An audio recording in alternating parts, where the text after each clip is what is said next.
How's it going, everyone? I'm just waiting for the stream to kind of like kick in. We're gonna start in like maybe like 10 minutes, 5, 10 minutes. I don't know.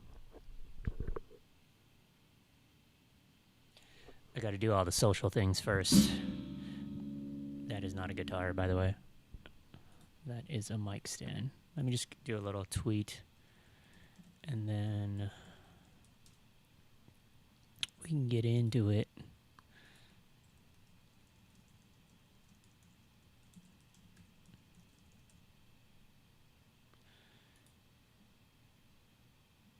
Okay.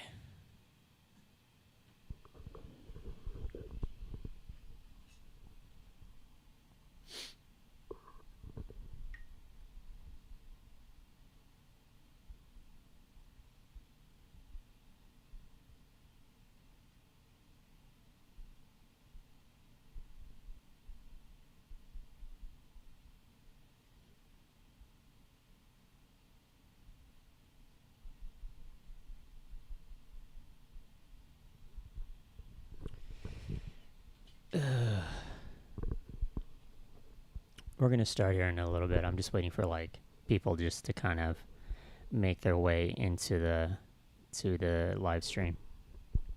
There is a delay. I try to do my best as far as making the delay or making like no delay, but as far as like what you see or what you're watching, and then in the chat, I think the chat is more updated, or it gets updated faster. So if you have any questions, I probably won't be able to answer them until like a little bit later. But let me go ahead and open up live here, and then we can kind of just see what's up. I didn't really have anything planned today, honestly. I'm just gonna play some beats, and then maybe we can just try to make something. I don't know, but yeah. Let me just hit record on here. Hit record. Okay. But I hope everybody is well. Like I said, we're going to start here in like 5 minutes or so. And see what we can kind of come up with today. I didn't really have anything planned at all. But I can play some beats that I haven't really like finished. They're just kind of in limbo at the right now, so I'll try to open up those first here. Let's open up this one, I guess, and maybe I can answer some questions while we're waiting here. But thanks for everybody for tuning in. I know it's like a Monday. It's kind of like a weird time, but I figure like people are at home for the most part, especially on Mondays and stuff. Left Side Drive, how much money do you think you have spent on all this equipment? Ugh. Don't even get me started. I did get, like, since the last live streams, I think the last streams were, like, months ago, you know? But I did upgrade it to the control surface. I got a good deal on a nucleus, SSL nucleus, and that's basically what I'm using to control, like, Ableton, and I actually been starting to use Logic. I'm not like very versed in Logic. I mean, I've had some previous experiences as far as like using the sounds, but as far as actually arranging everything in Logic and sequencing, kind of new to it. I don't know any of the keyboard shortcuts or anything like that, so kind of sucks. Yeah, upgraded that, and then I got this little TC Electronic Clarity M just for like loudness metering and like EQE, you know, like just kind of monitoring pretty much my mixes. It's a handy little tool. It's unnecessary, but for me it's, I guess, necessary. I don't know. I was using like a software program in lieu of this before this. It was called the Pure Spectrum Analyzer System or something like that. It's pretty much did the same thing, but I would have to run two audio interfaces at the same time, which kind of sucked. And then I upgraded my current audio interface. I got this old Apollo, Universal Audio Apollo, because it has Firewire, and my pre-built PC is Firewire. So I had to kind of like get something kind of new, but still be able to use it with my old system. And you can put a Thunderbolt 2 or Thunderbolt 3 in that universal audio interface, which is kind of cool. So I can just like somewhat future-proof it. I've been using the old like Mo2 828 for a while, for a really long time actually. But I was like, let me just use this time to kind of like start upgrading some new stuff. And then here we are. So let me just go ahead and play this beat, and then we can kind of talk about it, and then I can answer some questions maybe. Like I said, these are just kind of like loops. They're just they're not finished at all.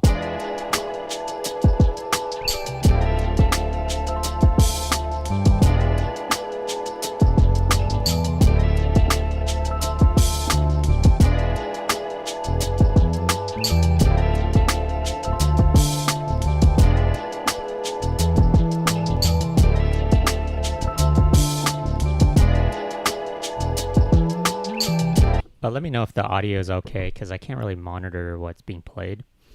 I'll just play it out and then kind of just quickly go over it. Oops.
So, yeah, like I said, these are just kind of like loops. Here's the original sample. Sometimes I don't even chop up shit. I just kind of like let it loop, and then I'll just kind of like make small adjustments to it. Because I've been using like a lot of sample packs throughout the years, and then I feel like some of the stuff that these producers and like sample pack musicians they put out are just like incredibly dope, where like I don't even really need to touch it. I feel like I'm cheating it a little bit because I'm just taking it as is, you know, like usually I'll try to chop it up and whatnot, but sometimes it's just like it feels so good just using like a small little section of it, just looping it, that you just kind of want to make something around that. But then I feel like I'm kind of being lazy too, so. But this was the loop initially.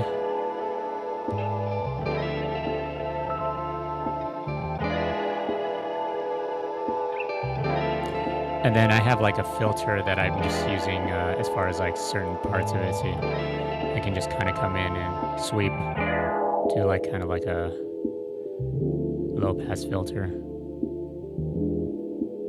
And then if you want, you can play something over this, like horns or something like that.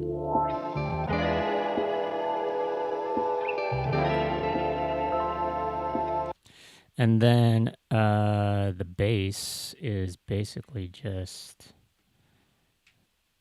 where is it? This is the bass, which is using contact again.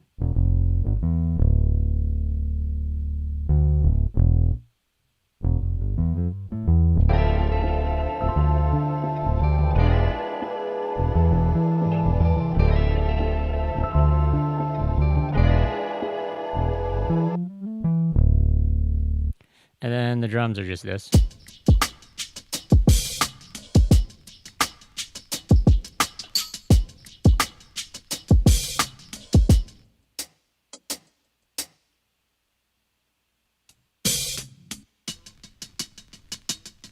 Bunch of different elements.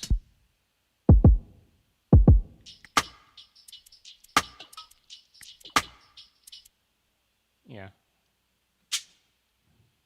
And then all together just sounds like this.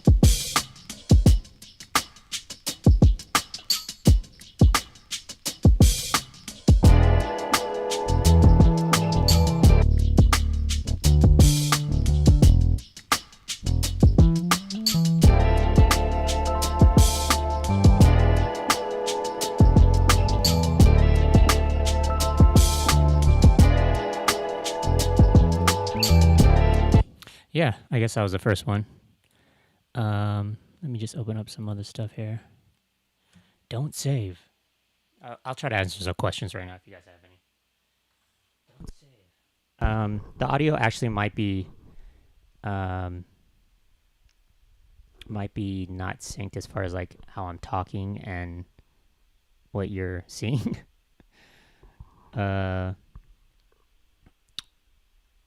Like I wanted to use Twitch ultimately, but yeah, my man Flo Fills is on.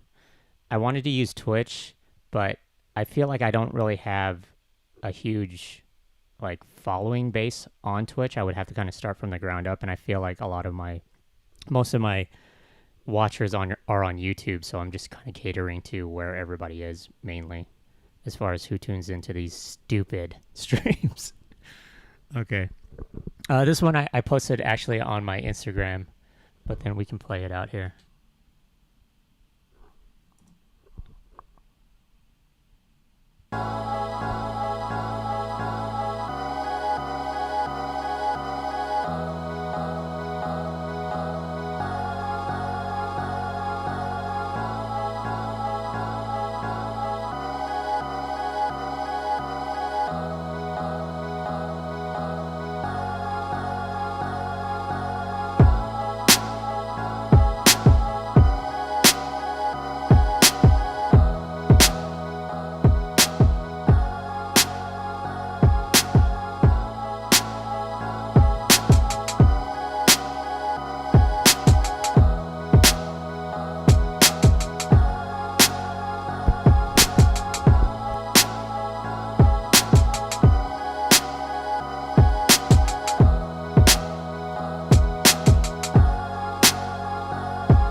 Cool beans. Yeah, I posted that on my Instagram as far as just like me chopping it up and stuff. Yeah, I can kind of quickly go through this one too. This is like me using a bunch of like what I do is I go through these like periods where I'm just purchasing a bunch of sample packs. So I go into like Drum Broker and I just listen to all my favorite like sample pack producers and musicians, and I'm like, oh, I need that one. I'll even spend like $30 just on one sample because I love it so much. But all these guys like Soul Surplus and what was it, MSX and like Beat Butcha and a few other ones too. They just create incredible sample packs. I'm really like envious. I'm like I can't do that. But here's the sample. Maybe play. I used the Ableton Push to do all the chopping and everything like that. But this was the sample here.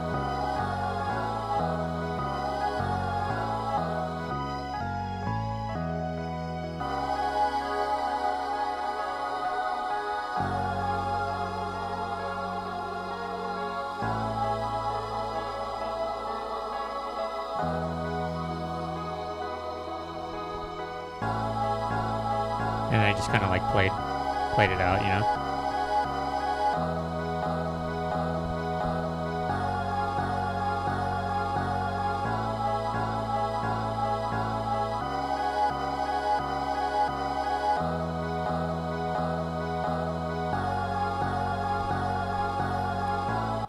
And then so what I'll do is, what's really good about these sample packs is that they're labeled as far as what key they're in. So I'll look and find maybe other samples, like lead type of samples, like for instance, for this one, guitar, and I'll try to find it in around the same key, or I'll tune it to the what I just played basically, and then that's basically what I have here, as far as these guitar samples. I just kind of chopped up the sample basically, and then just played it over it basically.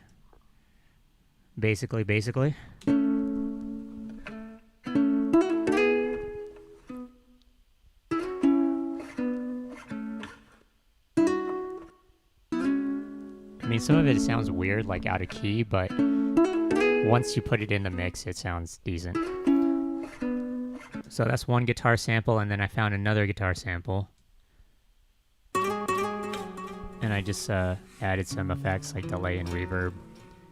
And I just tuned it again to the rest of the song. So together, those two guitar samples sound like this.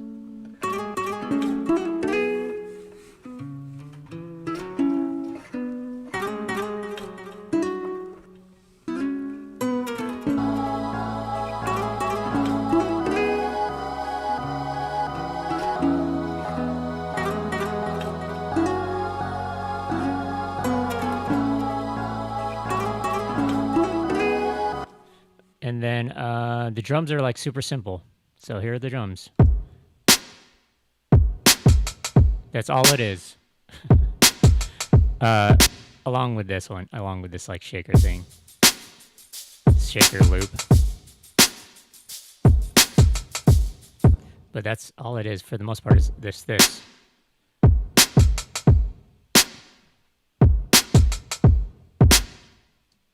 But then I just did some like simple like kind of dynamics work as far as like making the kick hit like how it hits, and then, you know, just fine tuning like snares and stuff like that. That's all you really have to do. You can find like a really weak kind of kick, but you just have to like EQ it and stuff like that.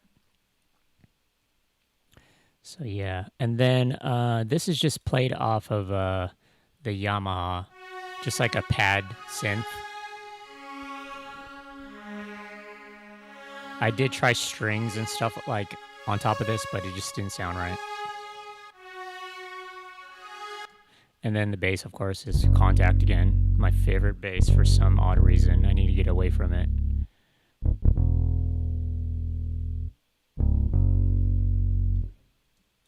And that's it.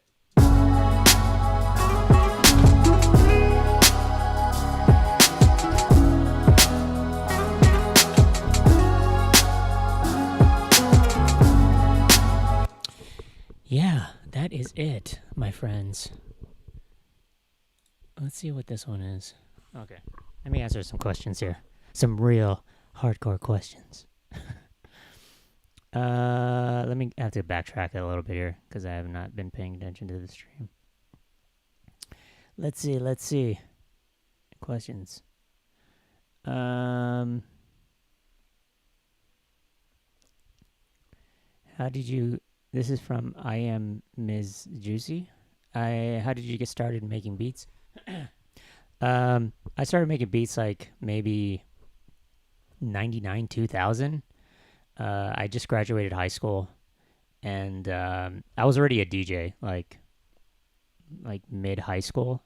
So like, you know, when you're a DJ, you're already making mixes, like recording your own mixes, and that's what I was doing for a while. Was just recording my own mixes, and then I would, and I was a scratch DJ too. So like I would try to like scratch over instrumentals and stuff like that. And I just been a fan of instrumentals, and then just started working on the computer, like just arranging music, not really making beats, but just arranging like mixes and stuff like that.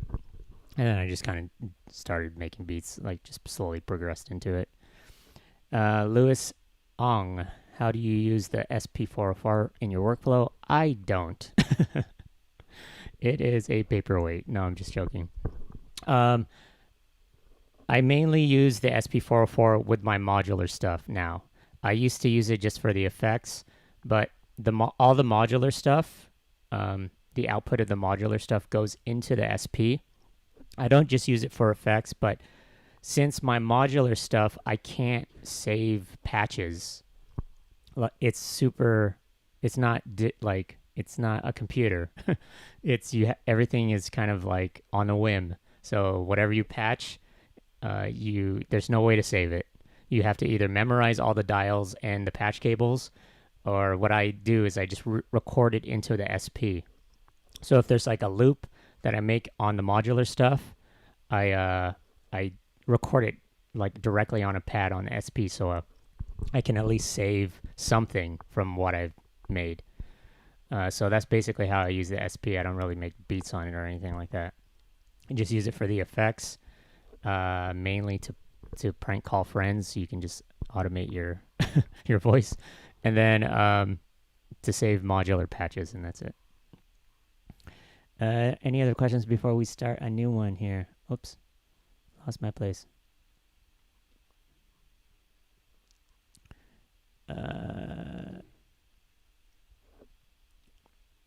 My man Flowfills asks if I have checked out Splice. I have checked out Splice. Here, like, there's a bunch of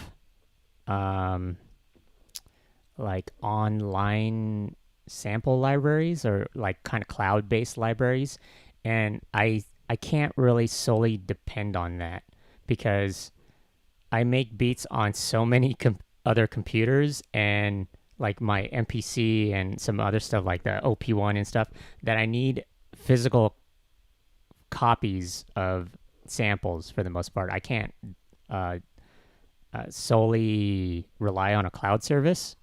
I think it's great though, honestly, but I just can't use it, me personally. I like having like the physical files on a hard drive or on a thumbnail drive where I can just plug it into somewhere, rather than me going on to like needing access to the internet and then downloading the samples that I need, or having, I need a computer. Like I just can't do that.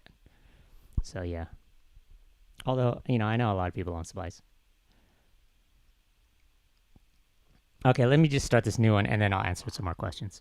Wow, this looks really simple. This might not actually be a beat. Oh, this was kind of like a cool little sample.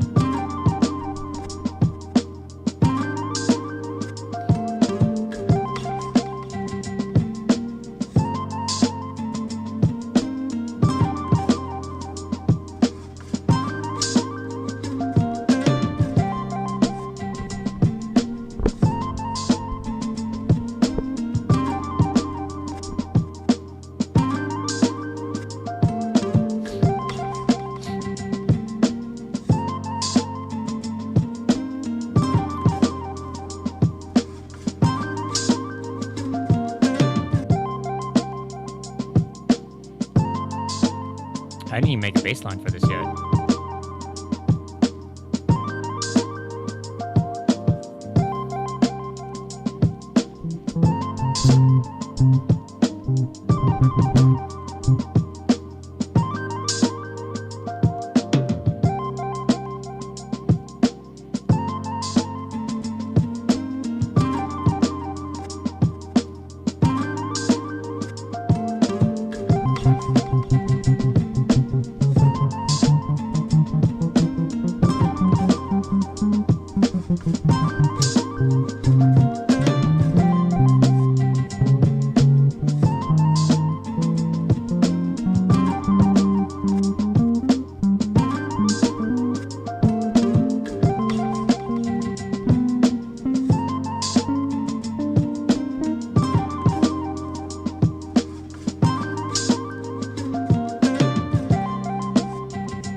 Wow, it's really loud.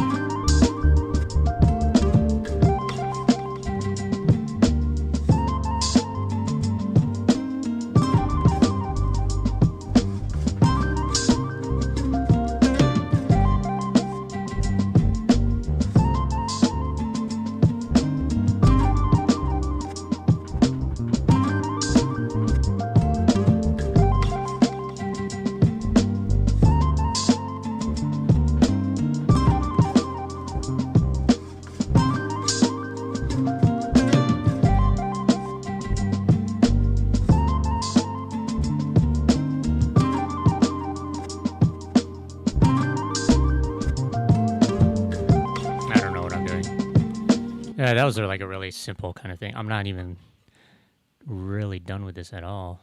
I think I just started this the other day. But these are the samples.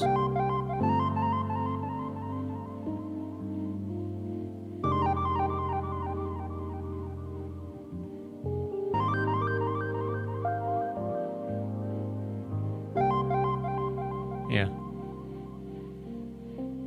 And then I was just using a drum break basically. Kind of like a lo-fi kind of drum break. And then this is just all what's it called? Okay, what's going on here? This is all more like guitar samples that I just chopped up.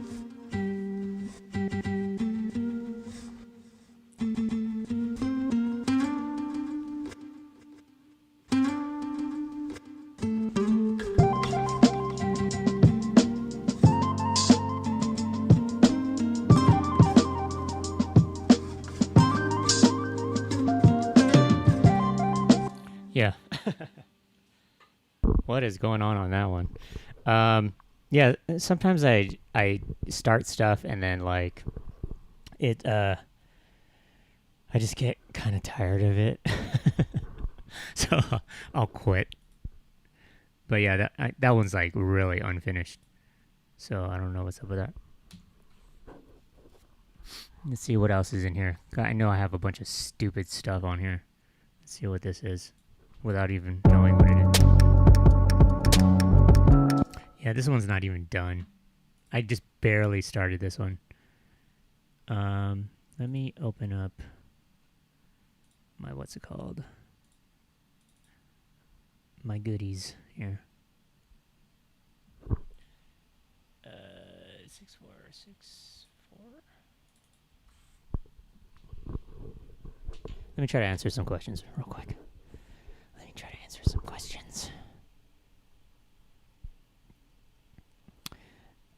Yeah, I need to make a bass line for that last one I played.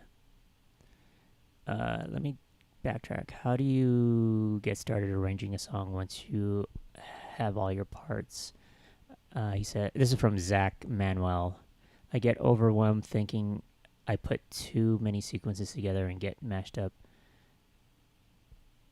things as sounds.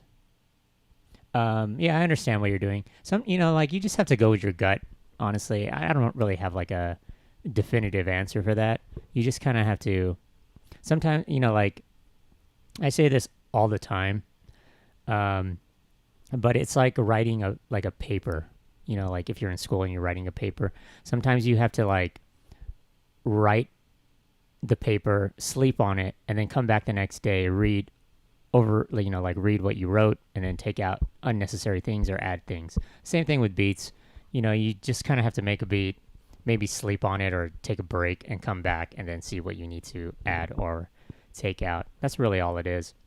Sometimes I just try to cram a bunch of stuff together, in a loop, and then there's just like too much going on.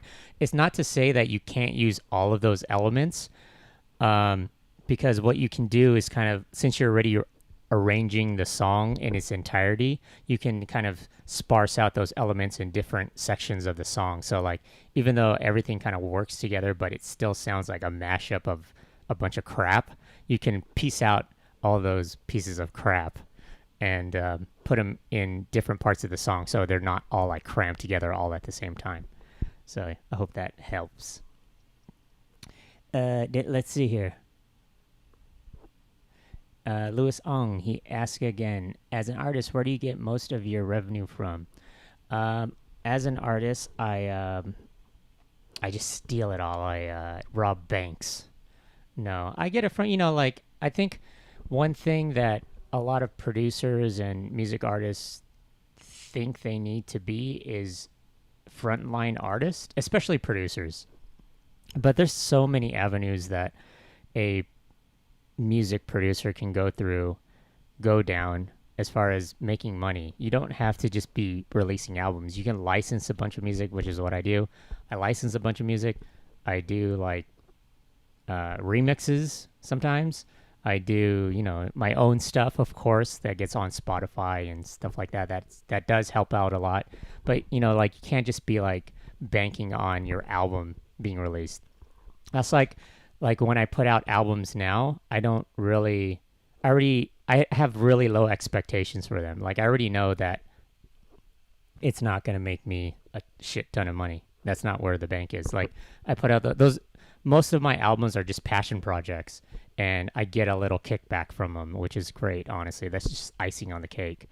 But yeah, music producers, like, don't think like you need to make a hit song to make money, or you need to release albums to make money. Like, you have to kind of take a step back and look in the background of things and be like, oh, I can like license music with like Universal Music, or like with X brand or whatever it is. You can come up with licensing agreements, and you can do a bunch of other stuff. You can put out like sample packs. Like, a bunch of my favorite producers have other companies where they release like a shit ton of sample packs that are just awesome. So you have to just be proactive as far as what's it called, your music. Let's see. Austin says, what part of SD do you live in? I don't live in SD. Sorry. I'm from SD, though. I'm originally from Paradise Hills, which is kind of like southeast San Diego. That's where I grew up.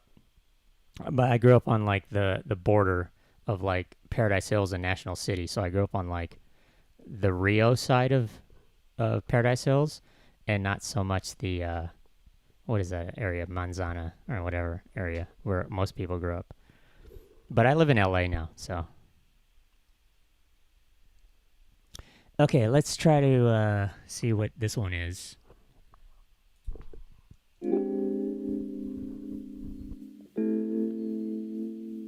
Oh, yeah, I posted this on my Instagram too. I was just jamming out on this one.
This beat's actually pretty chill. So I might do something with this. I really like it, actually. And I used a sample from Soul Surplus's sample pack for that one. I actually didn't touch it at all. I thought it sounded really dope. But let's see. This is... Let's go here and see what we're dealing with here.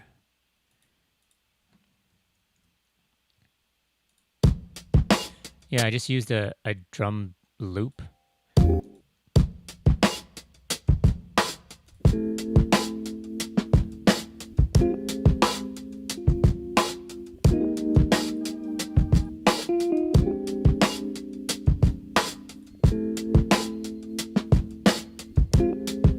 Yeah, that's all it is. And then I just... What is it? This is Contact. But this is like this lo-fi sample, like our lo-fi instrument thing here. Lo-fi glow for Contact. Some cool sounds on there. So there's that. And then this is like some horns in Contact. And this is the bass line from the sample pack. A super cool sample though.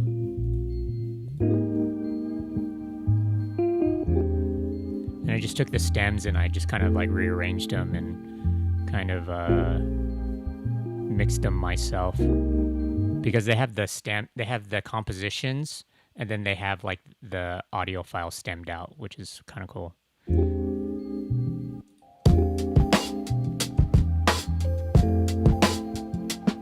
And then this thing that I'm playing over here on Contact is from the same instrument, the lo-fi glow, just a different, just like a little bit of a, kind of like a synth. And I'm just adding like delay and reverb to it.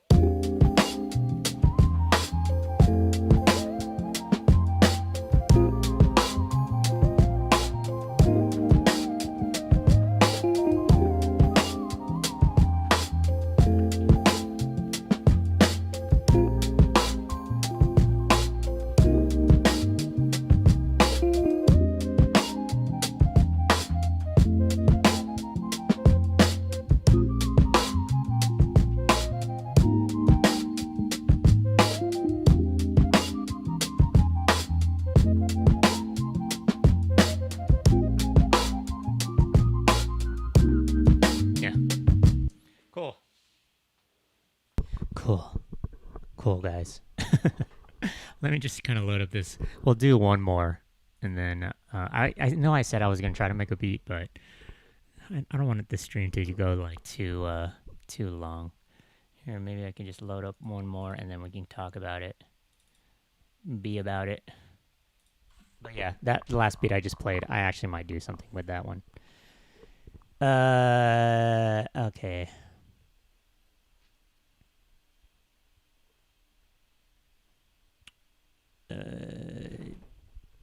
Trevor Riddle asks, do you produce full time? Yeah, pretty much.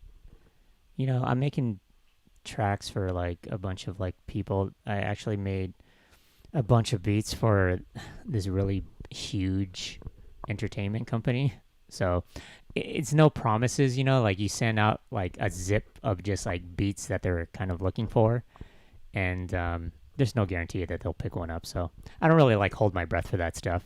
It's not like, I don't really bank on it, is what I'm saying. But yeah. Let's see. I guess that's it. Bye, guys. Flo asks, have you listened to the new Blue and Exile album? I have not yet, actually. I hear good things about it though.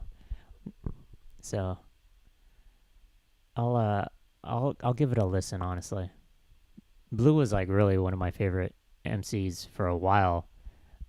It's great, you know, like here, this is a crazy story. Like, so like when I first, or like the second time I moved to LA, I was just going to school and stuff. I was like maybe like 24, 25. This is like 15 years ago. But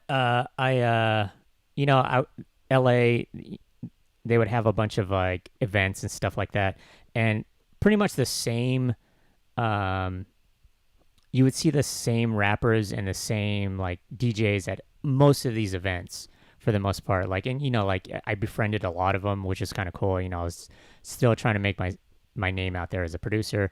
This is where like I first met Omega Watts, and I remember Surreal was living in LA, going to film school, and but he was still rapping and stuff like that. And Blue was like a new kind of MC. He just linked up with Exile, and Sound and Color was still around, and they were doing cool stuff and whatnot. Like I remember just seeing Blue perform like at all these like small events like Soul Sessions and Boombox and all this other stuff. These really small events, and yeah, it's just crazy. Like like I remember talking to Blue like a long time ago, just whatever, as like a young MC, and then later on, like a few years later, he would do stuff with what was that? Below the Heavens came out, and that was like a huge success for him in Exile. And then he started doing work for like the Roots album and a handful of other big artists. And then I'm not too sure what happened. I don't want to like speculate or like, I don't want to gossip, but like I think Blue was kind of having trouble with some of the industry stuff, and then that's why you didn't really hear him like doing bigger things after that, which is crazy, because Blue seriously could have been like one of the biggest MCs at that time, but it was just, I don't know what happened actually. But anyway, this is from Kamau. Do you have any MC you would do a whole project with? I don't know, honestly. Of course, my favorite MC growing up is Talib Kweli. Of course, I would do a full album with him, or of course, I would do a full album with Common, or Mos Def, or something like that. But any MC that like I really like I would do a full album with Blue. But yeah, I really like Ivan Ave, MC out of Europe. Chill Ill said, "What's up with Surreal?" I think Surreal is still doing like he's still doing film. He went like when I was living in LA, he was going to film school, and then he was doing like big projects, like commercial projects for film, and then I mean, he has like a son. I mean, his son is like 15 or some shit like that now. It's crazy, and I think he still lives in LA. So, either LA or OC or something, maybe even the Valley, one or the other. But yeah, he's somewhere, but he's still doing like film stuff, and he's slowly getting back into music. I think the last time I saw him was at our friend Milton's wedding. It's crazy. I haven't seen these guys in like years. All right. Let's see what's up with this. I'm gonna just skim through these few other beats because I don't know if they're good or not.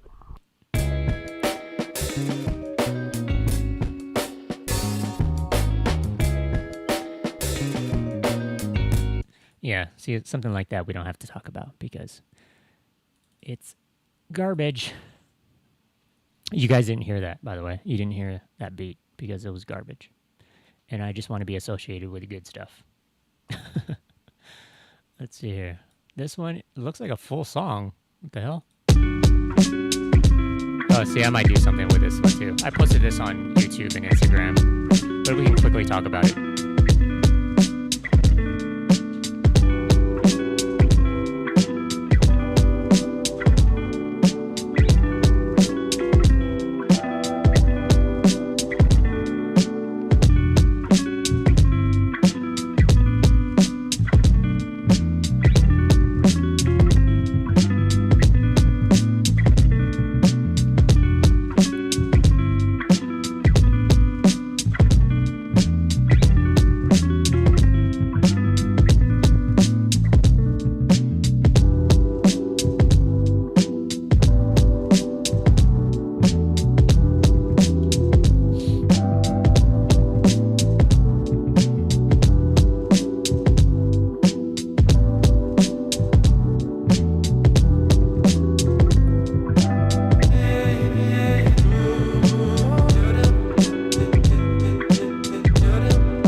I posted that on Instagram and YouTube. Let's just quickly go over it. Here's a sample, just all chopped up.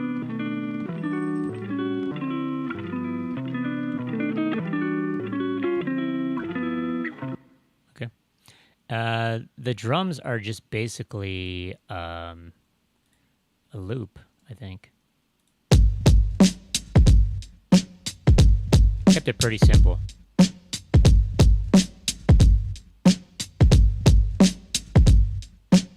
Just like some fine tuning on it.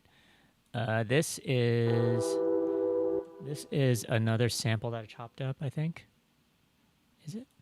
Oh no, it's Arcade. This is a sound from Arcade. Here it is. So Arcade is a plugin basically from Output, and it's a bunch of like samples, but then you can like tune the samples to your song.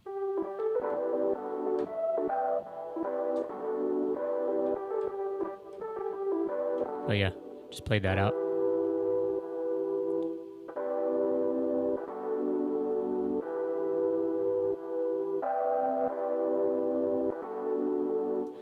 And then this is the bass line.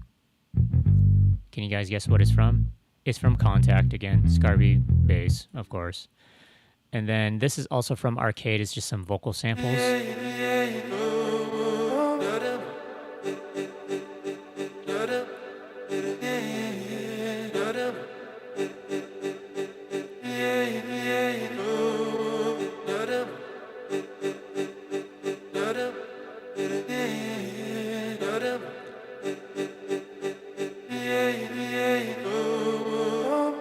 And then I just layered another vocal on top of it.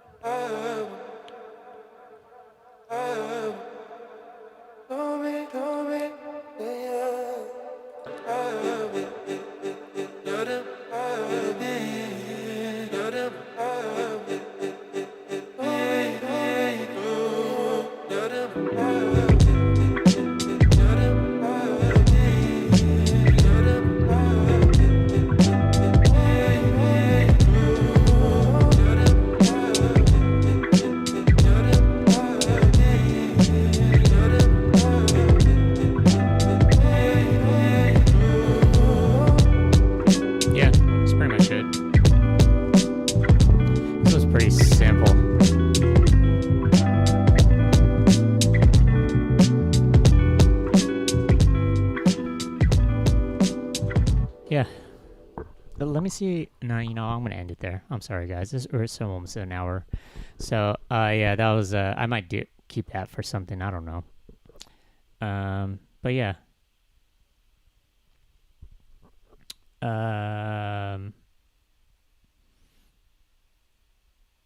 Yeah, this sounds like, questions from like Water for Chocolate, the sample especially. It's pretty similar. It's not. I think the one on questions was the Rhodes, right?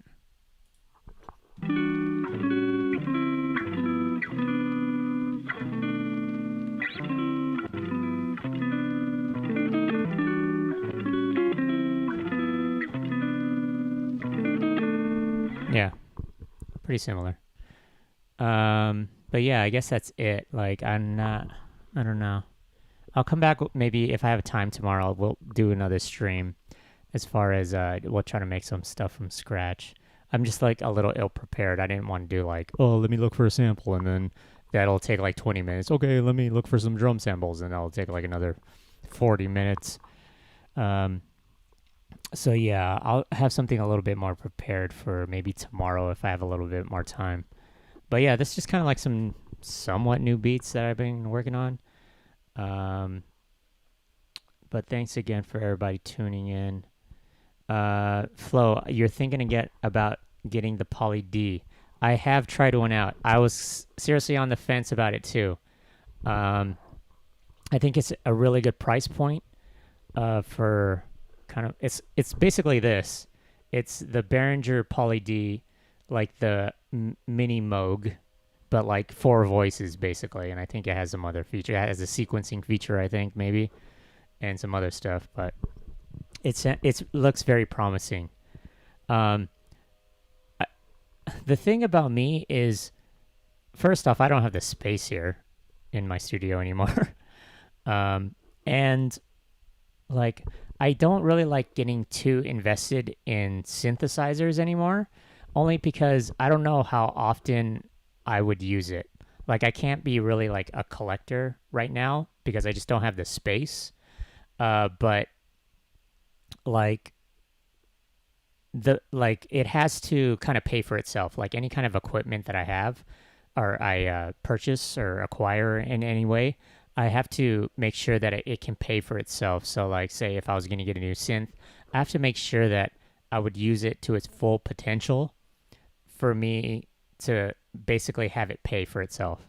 That's just the way I have to look at things. Of course I buy things just because I want it or need it or something like that, but something like a synthesizer where I have to do kind of like a lot of tweaking in a way. Um, I have to just make sure that it's a good investment for myself. But yeah, the Poly D, you're not really breaking the bank on it, and it's kind of like for voices as well as you could probably make it a mono synth, I think, which it sounds cool. I seen like the demo before I actually played with it, and I was kind of hyped on it, and I was really thinking about buying it, but then I was like, no. But anyway, yeah, thanks again for tuning in, guys. If you guys have any other questions, maybe I can answer them on the next stream. Maybe tomorrow around the same time, around like noon, 1-ish Pacific time here. But yeah, all right, guys. Peace.